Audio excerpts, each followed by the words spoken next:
underscoring the growing strategic challenge posed by China's expanding presence in the North.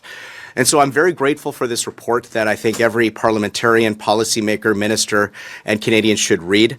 It is a report that discovers some significant gaps, as Elizabeth has described just now.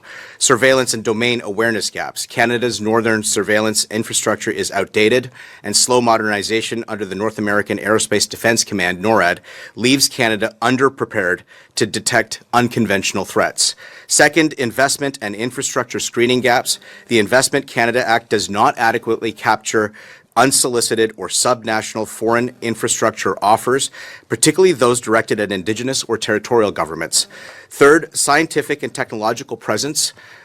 China uses science diplomacy to advance data gathering and infrastructure projects with potential dual-use applications. Fragmented federal coordination has left openings for exploitation, and they must be closed immediately. Fourth, maritime awareness gaps. Canada's incomplete maritime domain awareness means increased vessel traffic, particularly by state-affiliated operators, may go undetected, especially if supported by foreign-financed dual-use infrastructure. Let's not be naive about this. China is not an Arctic nation, yet claims to try and be one. China's commercial efforts in Greenland and elsewhere is a project of weaponized commerce. It has proven as such over the last decade in regions around the world, as has already been described.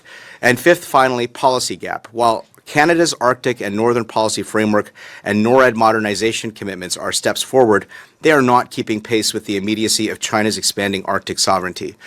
Beijing is not waiting for Canada to catch up. Its polar research vessels, deep-sea monitoring systems, and state-directed Arctic strategy are already operational. While Liberals debate frameworks and timelines, the CCP in Beijing is moving quietly, deliberately, and with strategic intent. Canada must recognize the threat with clear eyes and act accordingly.